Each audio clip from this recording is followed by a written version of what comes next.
겉사람과 속사람 17번째 소제목은 마음에 숨은 사람입니다. 본문은 베드로전서 3장 4절. 오직 마음에 숨은 사람을 온유하고 안정한 심령에 썩지 아니할 것으로 하라. 이는 하나님 앞에 값진 것이니라. 아멘. 그래서 이제 마음에 숨은 사람이 아마 또 우리 안에 있는 속사람인 것 같아요. 그런데 그 사람은 숨어 있어요. 그래서 나타나지도 않고 어떨 때는 우리 자신도 몰라요.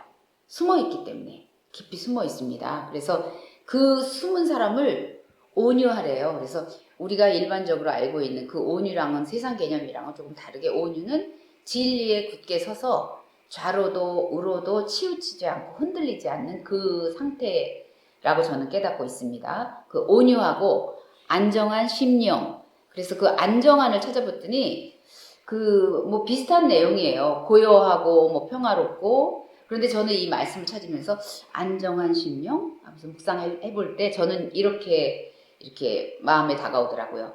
왜 말씀드린 게 그런 부분들이 있죠. 너는 가만히 서서 내가 하나님됨을 볼지어다. 그리고 내가 일하는 것을 너는 서서 보라는, 왜 구약에 그런 부분들 많이 남지 않습니까? 저는 그렇게 봤어요. 안정한 심령은 내가 드러내지도 않고 내 목소리를 길가에 드러내려고 하지 않는 그 주님의 그 뒤를 따라서 평온하게 하늘의 평강 가운데서 주님이 하시는 일을 보고자 섰는 그 상태가 아닐까, 이렇게 생각을 해봤습니다. 그래서 안정한 심령, 그 심령에 썩지 아니할 것으로 하래요.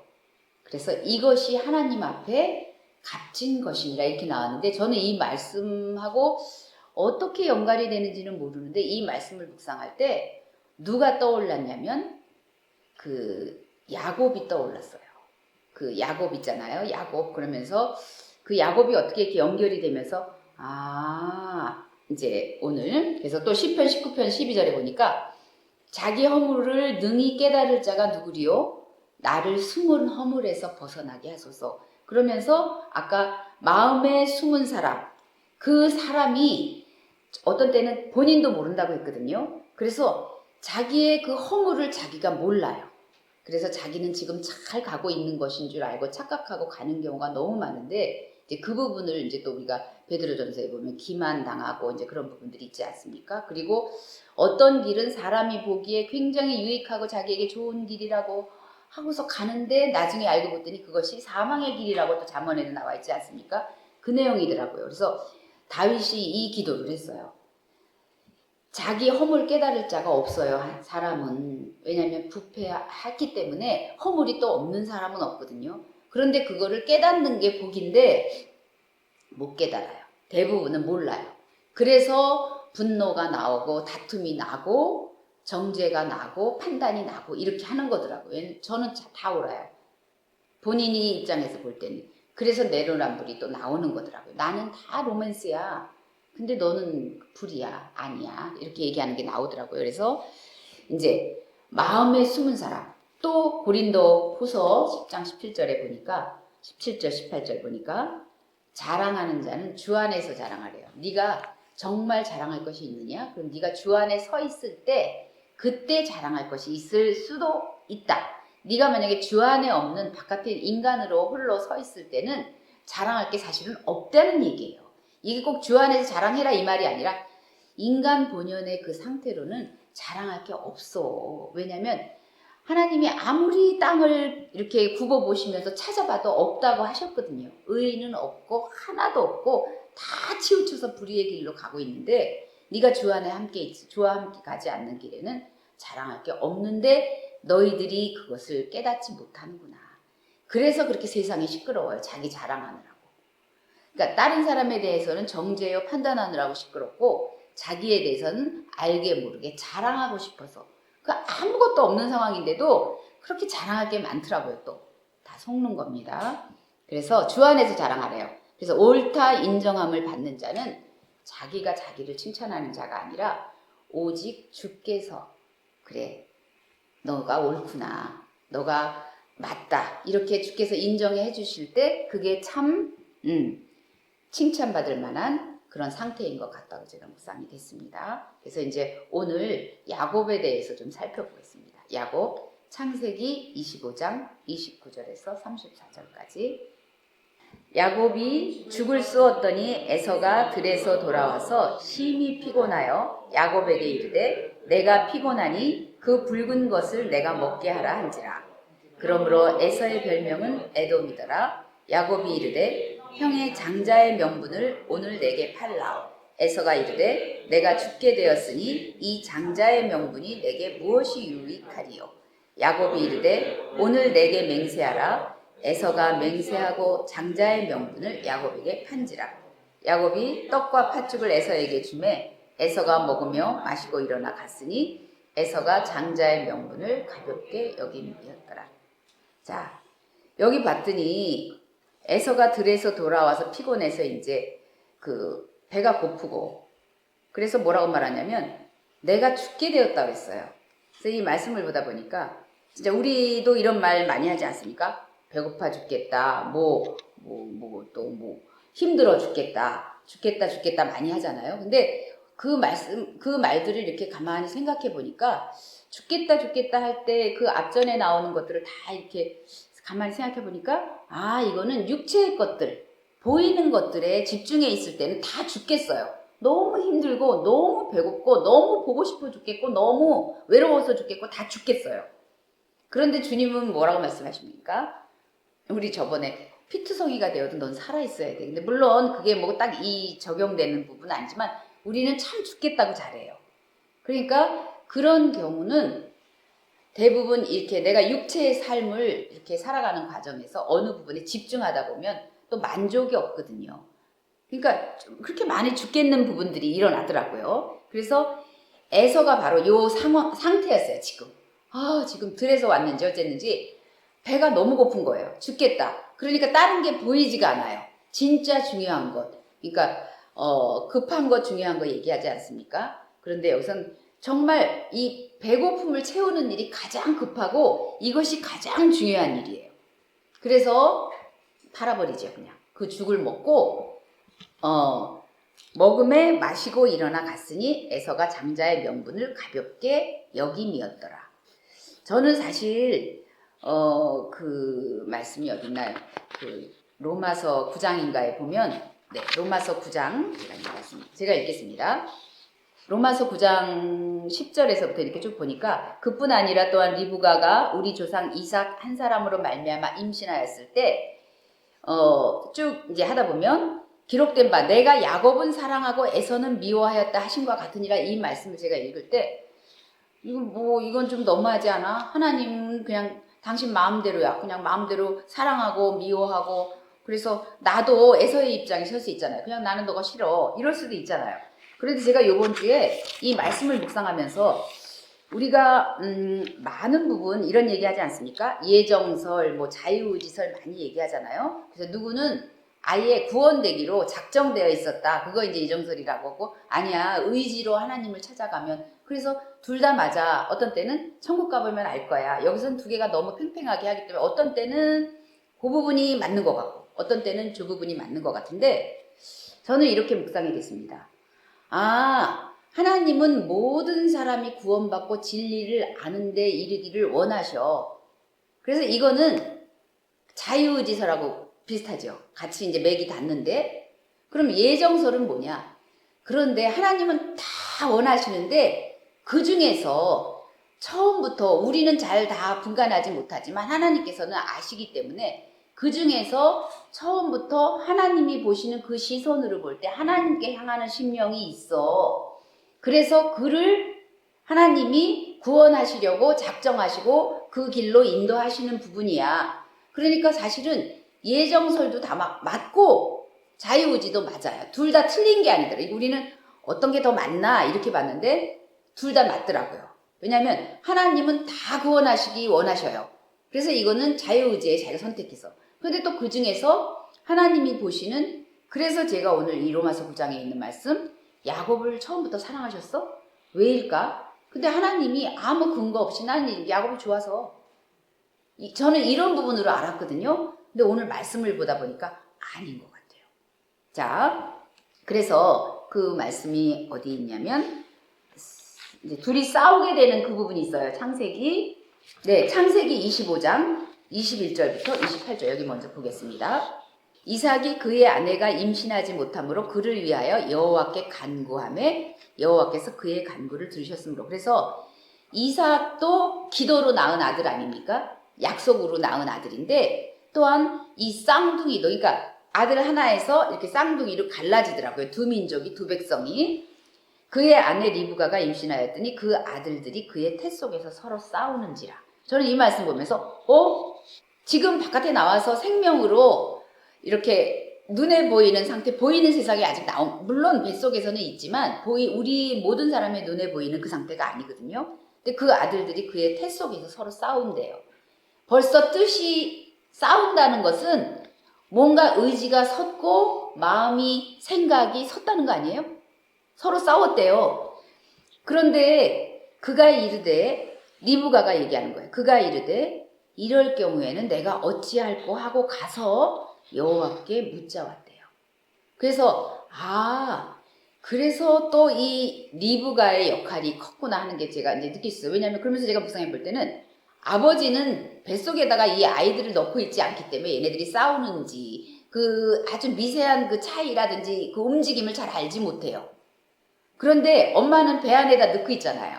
어머니, 생명을 낳는 그 역할을, 우리도 이제 여자의 어머니 역할을 뭐지요? 그 아기 낳는 걸 뭐라고 그러지? 갑자기 단어가 생각이 안 나요. 산고의 고통을 이 엄마가 이거 하기 때문에 상세하게 지금 느끼고 있는 거예요. 그러면서 지금 싸워요, 둘이. 왠지는 모르는데. 그래서 여호와께 물었어요. 그러니까 이삭도 약속의 자손이고 리브가는 또 그의 아내고 그런데 이들이 믿음 가운데서 하나님과 동행하면서 지금 가고 있는데 이 어머니가 리브가가 여호와께 여짜온 거예요. 묻자온데 여호와께서 그에게 이르시되 두 국민이 네 태중에 있다 지금. 그리고 두 민족이 네 복중에서 있는데 걔네들이 나뉠 것이다. 저는 그래서 어떻게 이 묵상이 됐냐면 여기서 육체와 속사람과 겉사람의 부분, 속사람에 집중하는 민족, 백성, 그 다음에 겉사람에 집중하는 민족, 백성이 여기서 나뉘고 이 일은 있어야 되는 일이구나. 왜냐하면 우리가 육신을 갖고 있기 때문에 육신을 무시하고 속사람으로 직접 갈 수 없거든요. 그리고 또 고린도전서에도 말씀하셨지 않습니까? 먼저는 육의 것을 심고 영의 것이 이제 심어지는 그 과정이 있는데 우리 하나님은 정말 너무나 섬세하세요. 그리고 너무나 저는 요즘에 저의 삶을 두고도 하나님이 제가 막 아파하고 슬퍼하고 힘들어하고 할 때 야단을 치시는 것도 아니고 조곤조곤 서두르지 않으면서 차분하게 하나하나 납득시키시면서 위로하시면서 그렇지 맞아요. 주님하고 제가 같이 주님께 반응할 수 있도록 기다리시면서 한 걸음 한 걸음 같이 어떤 때는 주님이 분노하심으로 진노하심으로 막 휘몰아칠 때도 있었거든요. 근데 요즘 저의 삶은 주님이 같이 동행하시면서 참으시면서 그 상황에 갖다 놓고 제가 스스로 이거 선생님이 아니라 하나님 이거 틀렸네요. 제가 그 마음을 왜 정을 떼게 한다고 그러는 그런 표현도 세상에서 쓰지 않습니까? 그렇게 하나씩 이거 아니네. 난 이제 이거 놓을게요. 이제 미련 없어요. 제가 그렇게 미련을 가지고 내려놓아서 붙잡고 있던 거를 어쩌면 이렇게 일하시는지 모르겠어요. 정말 이건 구체적으로 차근차근 하나하나를 다 기록을 해놔야 될 것 같은 그런 마음이 들 정도로 하나님은 하나하나 그 짧은 시간, 긴 시간 조정하고 배정하시면서 경험하게 하시면서 이거 아니지? 자, 이제 이거 내려놓자. 이제는 이때는 지났어. 네 때가 아니야. 이렇게 하면서 지금 가고 있어요. 그래서 사람들이 이제 우리 아이들도 그렇고 가족들이 가까이서 보니까 이렇게 엄마가 그 예전에 그 불안하고 요동치던 그런 부분들이 조금씩 가라앉는 걸 아마 보는 것 같아요. 저 자신도 느끼는데 옆에 있는 우리 가족들도 느끼더라고요. 그런데 하나님께서는 이렇게 리브가처럼 이거 왜 이래요? 제가 어떻게 해야 되죠? 이때 제 안에 지금 아이들이 있는데 이렇게 했을 때 차분하게 설명해 주시는 거예요. 두 국민이 네 태중에 지금 있다. 민족이 내 복중에서 그런데 나뉠 거야. 걔네들이 한 길을 가는 애들이 아니야. 이렇게 말씀하시더라고요. 그리고 이 족속이 저 족속, 그리고 분명히 강한 족속이 있고 그 다음에 섬김을 받는 족속이 있을 것이고 섬겨야 되는 족속이 이제 나온다고 그렇게 말씀해요. 그 다음에 그 해산 기한이 찬즉 태에 쌍둥이가 있었는데 먼저 나온 자는 붉고 전신이 털옷 같아서 이름을 에서라 하고 우리 너무 잘 알고 있지 않습니까? 후에 나온 아우는 손으로 에서의 발꿈치를 잡았대요. 그래서 저는 발꿈치를 굉장히 여러 날 묵상했어요. 발꿈치 그렇게 막 찾아보고 그래도 특별한 이 깨달음이 안 오더라고요. 발꿈치. 그런데 저는 이제 이렇게 연결이 됐어요. 왜 예수님께서 그 여자의 후손이 나중에 뱀의 후손을 머리를 밟는다고 하지 않았습니까? 그런데 여기서는 야곱이 에서의 발꿈치를 잡으면서 아마도 뱃속에 있는 두 민족이 이 백성이 한 백성은 그 육신의 삶, 바깥에 보이는 삶에 많은 비중을 차지하는 민족이고 이 야곱은 아마 하나님의 뜻, 보이지 않는 그 세계, 아까 보니까 싸웠다고 하는 거 보니까 분명히 뜻이 있어요. 그 부분에 더 마음과 중심이 가 있는 야곱이지 않았을까? 그렇게 저는 생각이 됐어요. 그래서 나는 이거는 저의 그냥 좀 재미있게 적용하는 저 혼자 생각한 스토리텔링의 한 부분인데 나는 빨리 하나님의 얼굴을 보고 싶어. 그래서 작지 않았을까? 저는 그렇게 생각을 했어요. 나는 빨리 나가서 하나님의 얼굴을, 물론 그 뱃속에 하나님이 뭐 못 보시는 그런 상황은 아니지만 나는 빨리 나가서 하나님 앞에 내가 서고 싶어. 뭐 이때 이 아기가 영어로 무슨 뭐 장자권 그 중요성과 막 이런 거 했겠습니까? 모르겠어요. 저는 그 생각은 안 했고 나는 빨리 하나님 앞에 서고 싶어. 그래서 하나님한테 기쁨이 되는 자가 되고 싶어 하는 그 부분으로 발꿈치를 잡았을까? 그러면서 또 저한테 적용이 된 거예요. 내가 이렇게 두 마음이 내 안에서 지금 싸우고 있는데 그 육신의 욕심과 탐욕과 어떤 부분들 때문에 제가 힘들어하는 부분이었거든요. 근데 하나님이 보실 때는 그거 아니야.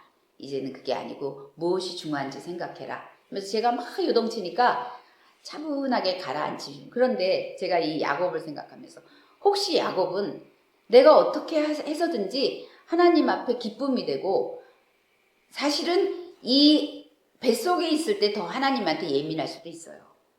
왜냐하면 육신을 입고 세상에 나왔을 때는 딱 육신의 세상에 와서 내가 섰기 때문에 보이는 것에 집중하거든요. 근데 그들은 엄마 뱃속에 있을 때 이미 생명은 생긴 거고 하나님께 더 집중했을지도 모르겠다는 생각이 들더라고요. 태중에 있을 때. 그러면서 나 빨리 하나님 앞에 서고 싶어. 그리고 하나님한테 기쁨이 되고 싶어.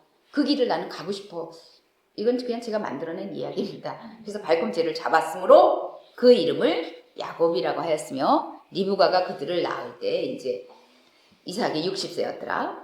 그 아이들이 장성하며 에서는 익숙한 사냥꾼이 되었고, 우리 이제 이 말씀은 사냥꾼, 그 다음에 들사람 이렇게 얘기하면서 들판, 그 다음에 벌판, 그 다음에 거기에 보면 사냥하는 것. 그래서 아무래도 세상과 많이 가깝고 야곱은 조용한 사람이었더라. 그래서 제가 오늘 야곱 조용한을 또 원어를 찾아봤어요. 그랬더니 뭐 건전한, 또 아름다움, 그 다음에 도덕적으로 완전한, 그 다음에 뭐 순결한, 뭐 이런 뜻들이 있더라고요. 그러니까 아무래도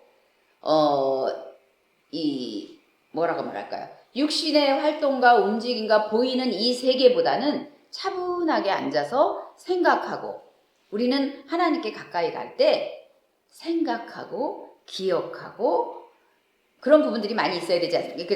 야곱이 아마 이쪽에 가깝지 않았었을까? 그러면서 또 우리가 여기에 또 이렇게 대치되는 개념으로 야곱이 왜 형을 속인 사람이잖아요. 그래서 왜 약삭발은 막 그렇게도 번역을 많이 하잖아요. 그렇게 얘기를 하는데 그거는 자기의 목적을 위해서, 하나님께 더 가까이 가기 위해서, 더 하나님 앞에 서기 위해서 그렇게 하지 않았을까?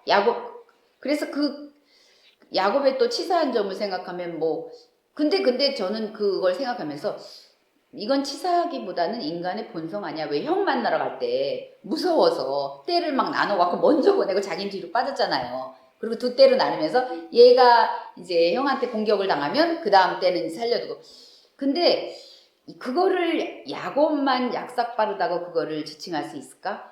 우리는 더하면 더했지 결코 덜하지 않은 사람인데 이런 생각이 들었어요. 그래서 조용한 사람이었으므로 장막에 거주하니 이 사람은 생각하는 사람이었고 또 찾는 사람이었고 보이는 거 가서 사냥하는 게 아니라 뭘까? 왜 그렇지? 하나님은 왜냐하면 엄마 아버지가 이삭하고 리브가잖아요. 얼마나 하나님의 이야기를 많이 들었으며 믿음에 관한 이야기를 많이 들었으며 약속에 관한 이야기를 많이 들었겠습니까? 그랬을 때 이 사람이 이 야곱이 그 장막에 거주했어요. 거주하면서 한 게 뭐겠습니까? 지금 형한테 한 일도 보니까 장자의 명분을 그것이 중요성을 알고 있었고 알고 있었기 때문에 행동으로 옮긴 거예요. 그런데 실제로 장자인 에서는 자기가 장자의 명분을 갖고 있지만 가치를 모르고 있었기 때문에 나 배고파 죽겠어. 내가 배고파 죽겠는데 그게 무슨 소용이야. 팔아버렸어요. 근데 우리도 지금 그렇지 않습니까? 제가 지금까지 그랬어요. 그리고 앞으로도 뭐 많은 부분 그렇게 할 거예요. 보이는 게 이게 중요하지. 물론 하나님이 살아계시는 것도 알고 하나님이 위로하시는 것도 알고 하나님이 뭐 이렇게 하시는 것도 알아. 그렇지만 내 마음에는 세상 것이 지금 너무 그득해서 하나님으로 고개를 돌리기보다는 이것을 내가 잡고 이것을 누리고 하는 것에 더 급급했더라고요. 그러니까 하나님이 진노하시기보다는 이번에는 진짜 참으시면서 하나하나 지금 세상에서 제가 잡고 있는 끈들을 하나씩 끊는 게 아니라 풀으시더라고요. 하나하나 풀어가시면서 아니지. 그러니까 제가 마음이 되게 좋아졌어요. 자유해졌어요. 많이. 그래서 오늘 또 이 말씀을 보면서 그렇구나. 제가 알았던 야곱에 대한 이미지도 많이 변했고 야곱은 그러함에도 불구하고 생각하고 또 기억하려고 했고 그 다음에 어머니 아버지로부터 들은 믿음의 부분 우리는 어머니 아버지가 교회고 또 이 말씀이지 않습니까? 부터 들은 그 말씀들을 더 묵상하면서 마음을 정리하면서 무엇이 중요한지 가치 있는 삶인지를 이제 이렇게 선택해 나가는 그 과정인 것 같았어요. 자, 그래서 그 말씀을 찾다 보니까 로마서 10장 1절 3절로부터 1절부터 3절까지 형제들아 내 마음에 원하는 바와 하나님께 구하는 바는 이스라엘을 위함이래요. 근데 이스라엘은 또 우리 안에 있는 이스라엘이지 않습니까? 그래서 내 마음 이 숨겨진 마음에 숨은 사람도 사실은 원하는 게 이스라엘의 구원이에요. 근데 이것이 표출되지 않을 수가 있어요. 있기는 있는데 그냥 갇혀진 채로 그냥 끝나는 삶도 있겠구나 싶더라고요. 그래서 이게 내 얘기구나 또. 내 마음에 내 숨겨진 사람이 진짜 원하는 것은 이스라엘의 구원인데 내가 증언하느니 그들이 하나님께 열심히 있으나 우리 얘기예요. 하나님께 열심히 있으나 올바른 지식을 따른 것이 아니라 이 이야기는 또 세상에 지금 홍수처럼 넘쳐나고 있는 그 비진리라고 하는 것들 우리가 그것을 받아들여서 거기에 막 휩쓸리다 보면 열심은 있는데 엉뚱한 열심, 올바르지 않은 열심, 그렇죠? 거기에 휩쓸려서 따르지 않았기 때문에 하나님의 지식, 올바른 지식을 따르지 않았기 때문에 하나님의 의를 모르고 자기 의를 세우려고 힘써 하나님의 의에 복종하지 아니하는 일이 내 안에서 지금 일어나고 있구나, 앞으로도 있을 것이구나. 이 말씀이 오늘은 저한테 그렇게 왔습니다. 내 속마음, 내 속사람 그것은 하나님이 우리에게 주신 거 아닙니까? 우리에게 하나님이 진짜 원하시는 거는 구원받고 진리하는데 이르는 거. 그래서 내 속사람도 그걸 원한다니까요. 근데 그 속사람이 겉사람한테 치여서 아니면 막혀서 갇혀서 어둠 가운데 그래서 왜 그 예수님 오시면서 어둠에 갇힌 사람들을 자유케 하려고 오셨다고 하잖아요. 나는 자유를 얻었는데 누가 아니라 내 안에 있는 그 속사람이 그 어둠에 갇혀서 구원이 안 되고 있는 거예요. 저는 그렇게 봤습니다. 그래서 올바른 지식을 따라야 돼. 하나님의 의에 복종해야 돼. 그런데 이것도 우리가 할 수 있는 게 아니지 않습니까? 이것도 우리가 할 수 있는 게 아니라 하나님 앞에 하나님 나는 못해요. 하나님 제가 알고 있는 이런 의가 있는데 여기에 하나님을 첨가해서 이렇게 해서 만들어가는 게 아니라 하나님, 나는 하나님의 의를 알 수가 있는 존재가 아니에요. 그리고 내 숨은 사람은, 내 마음에 숨은 사람은 온유하지 못해요. 둘 중에 하나는 반드시 치우쳐 있어요. 좌로 치우쳤든지 우로 치우쳤든지. 저는 치우칠 수밖에 없는 존재예요, 주님. 하고 주님 앞에 엎드리는 거예요. 이것이 내 지식을 내려놓는 거더라고요. 이랬을 때 하나님의 의가 우리를 주관하시는 거예요, 이제. 아멘? 그래서 이 말씀이 또 이렇게 저한테 왔습니다. 그래서, 야곱이 형의 발꿈치를 잡는 거를, 이거는 치사찬란한 거야. 그리고 좀 비열해, 야비해, 이런 식으로 생각했지만, 저는 오늘 그렇게 보지 않았다니까요. 나는 둘째로 뒤에 섰는데, 근데 나는 밀치고라도 내가 하나님 앞에 서고 싶어. 하나님, 내가 여기 있어요. 나를 보내세요. 이사야가 고백했던 것처럼 그런 마음이었기 때문에 하나님께서, 우리 아까 로마서 9장 10절부터는 같이 읽었으면 좋겠습니다. 그뿐 아니라 또한 리브가가 우리 조상 이삭 한 사람으로 말미암아 임신하였는데 그 자식들이 아직 나지도 아니하고 무슨 선이나 악을 행하지도 아니한 때 택하심을 따라 되는 하나님의 뜻이 행위로 말미암지 않고 오직 부르심은 말미암아 서게 하려 하사. 잠깐 여기까지만. 그런데 저는 선이나 악을 행하지도 아니하고 아직 물론 나지도 않았고 선이나 악을 행하지도 아니했는데 싸웠다니까요. 그 안에서 했다니까요. 뭔가를 의지를 보였다니까요. 저는 이렇게 생각했어요. 야곱의 중심을 하나님 보셨구나. 하나님은 행위를 보시는 게 아니라 중심을 보신다며요. 그 뱃속에 있는 두 민족, 두 나라의 중심을 보신 거예요. 그래서 하나님이 아무 이유 없이 난 야곱 사랑해, 나에서 밉다? 이게 아니었어요. 저는 그렇게 봤습니다. 택하심을 따라 하나님이 택하신 기준이 있죠. 택하시는 마음이 있죠. 택하심을 따라 되는 하나님의 뜻이 행위로 말미암지 않고 부르시는 이로 말미암아 서게 하셨는데 그 깊은 곳에는 하나님이 보신 게 있어요. 그래서 다윗한테도 그러지 않았습니까? 다윗을 왕으로 택할 때도 내가 한 왕을 보았노라. 저는 또 이렇게 연결됐어요. 다윗은 들판에서 양치고 있었거든요. 그리고 사무엘이 갔을 때 그 앞에 이렇게 마중하러 나오지도 아버지가 부르지도 않은 자예요. 그런데 하나님께서는 말씀하시기를 내가 한 왕을 봤어 나는. 근데 이 두 민족 가운데서 하나님이 보신 민족이 있었어요. 그래서 택하셨습니다. 리브가에게 이르시되 큰 자가 어린 자를 섬기리라 하셨나니 기록된 바 내가 야곱은 사랑하고 에서는 미워하였다 하심과 같으니라. 그런즉 우리가 무슨 말을 하리요? 하나님 앞에 할 말 없어요. 우리는. 하나님은 다 근거가 있고 논리의 왕인 거 아시죠? 하나님. 무턱대고 하시는 하나님이 아니셔요. 하나님께 불의가 있느냐? 근데 우리는 하나님께 불의가 있다고 따질 때도 많아요. 하나님이 계시면 이럴 수는 없어요. 이렇게 말하지만 그거는 하나님의 불의 때문이 아니라 우리가 무식해서 그래요. 우리가 어리석기 때문에 하나님이 계시면 이럴 수는 없어요 하고 내가 사람의 의가 하나님의 의 앞에 앞서서 잘난 체해서 그러는 거예요. 모세에게 이르시되 내가 긍휼히 여길 자를 긍휼히 여기고 불쌍히 여길 자를 불쌍히 여기리라. 내가 할 거야 그렇게. 하나님은 그렇게 하실 만한 이유가 다 있으셔요. 그런즉 네가 원한다고 말미암 네가 마음으로는 원한데 육신이 연약하여 그렇게 못하는데 하나님이 그 일을 하실 수 있겠습니까? 네가 원한다고 되는 게 아니야. 네가 다른 박질을 잘한다고 되는 것도 아니고 오직 긍휼히 여기시는 하나님으로 말미암음이니라. 그래서 그 하나님께 우리의 중심이 인정되었을 때 그 말미암은 하나님께로 말미암는 사건이 일어나는 거예요. 아멘? 아멘. 그렇습니다.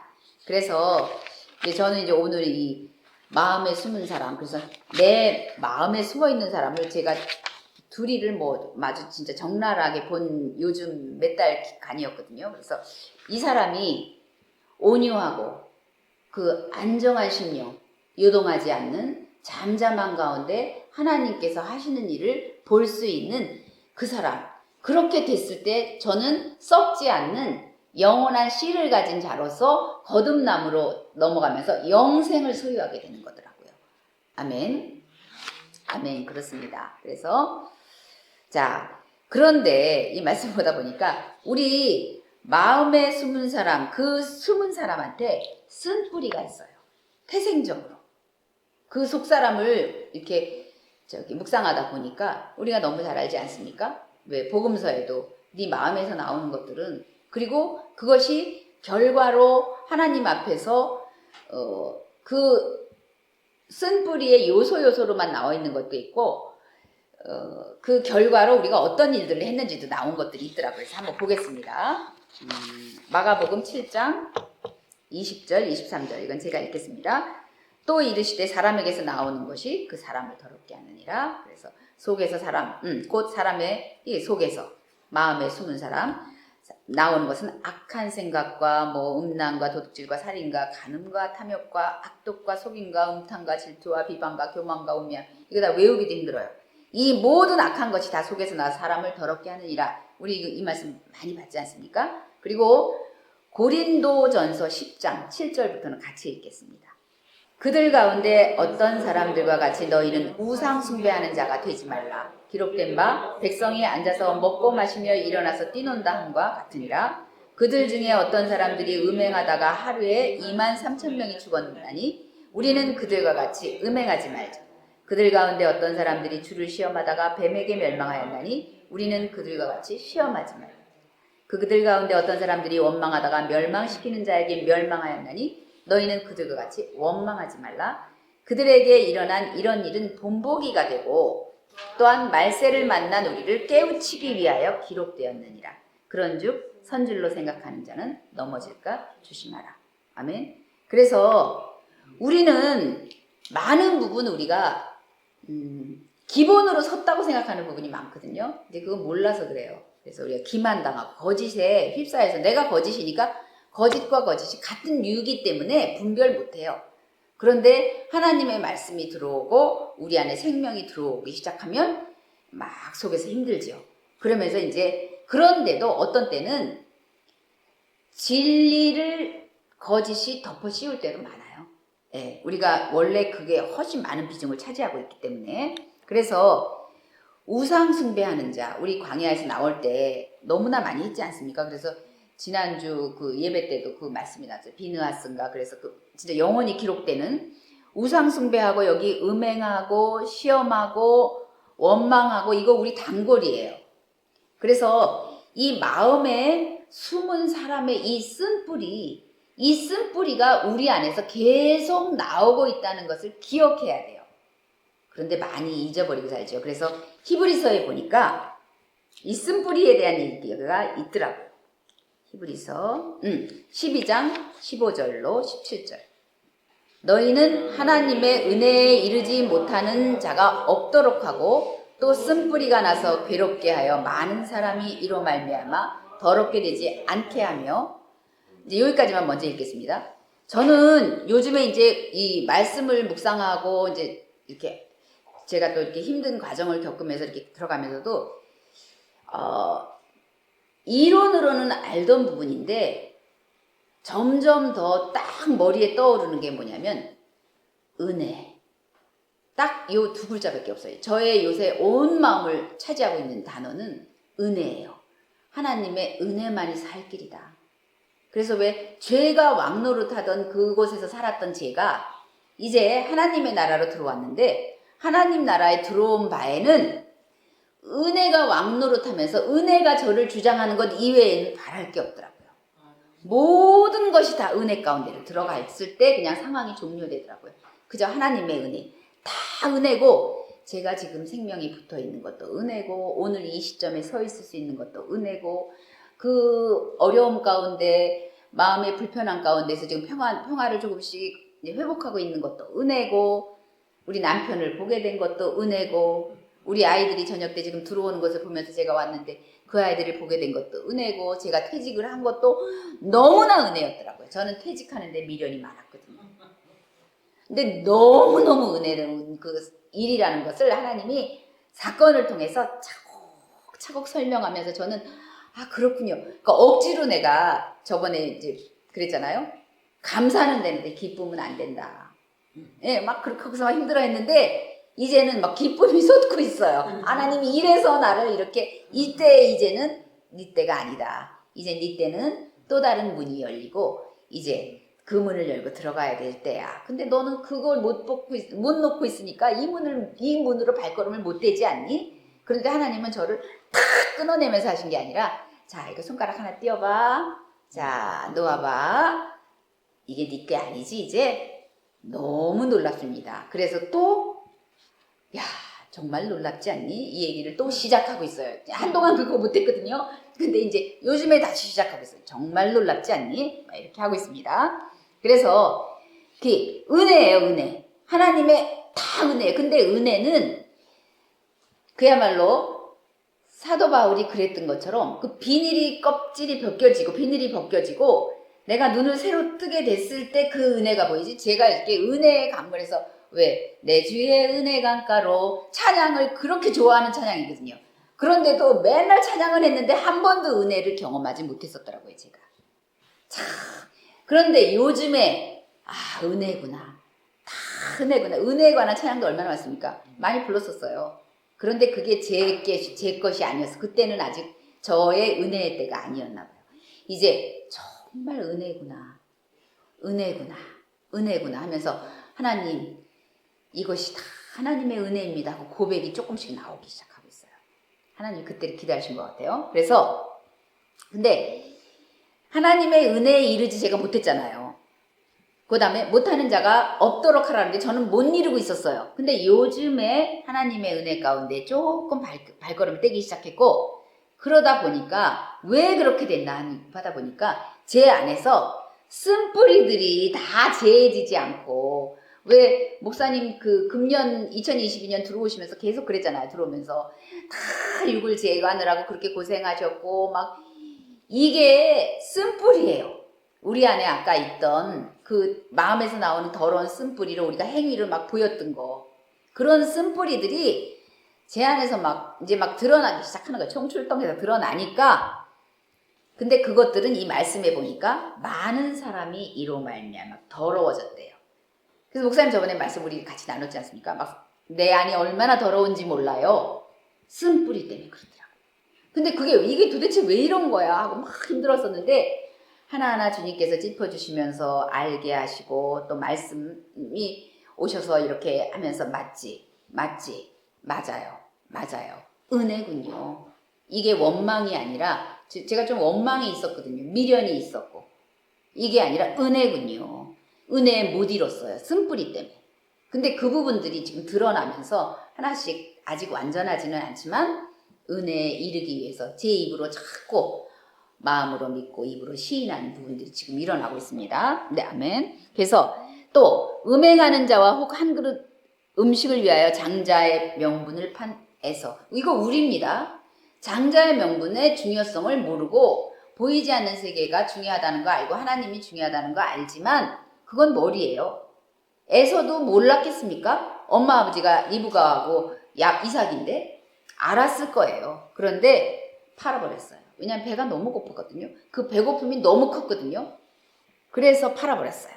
그래서 없도록 살피래요. 이건 뭐냐면 이제 너희가 여기서 벗어나서 하나님의 은혜를 맛봤냐? 그 다음에 거기 쓴뿌리가 어느 정도 재해지면서 그러니까 우리가 육신을 벗을 때까지 뭐 싹 재하지는 못해요. 그럴 수가 없죠. 그런데 지금 은혜를 맛보고 쓴뿌리를 재는 과정에서 네가 이거였구나 깨달았냐? 그러면 같이 너는 이제 돌아보려는 거예요. 살피려는 거예요. 가족을 살피고 이웃을 살피면서 그러면서 그도 잘하고 나도 잘하고. 왜냐하면 제가 경험했기 때문에 이제는 말할 수 있어요. 맞아. 왜냐하면 제가 감사까지는 해도 기쁨은 못하겠어야 할 때는 누구 보러 기뻐하라 얘기 못하겠더라고요. 제가 이렇게 안 기쁜데 누구 보러 그거는 가식이죠. 그런데 이 기쁨 이거 신기하네. 이거 예전에 예수 처음 믿을 때 제가 경험했던 부분들이거든요. 이게 회복이 되면서 할 수 있어요. 이제 아니야 맞더라. 이것도 맞더라. 좀 더 가보자. 쓴뿌리 있어. 이거 제해야 돼. 찾아보자.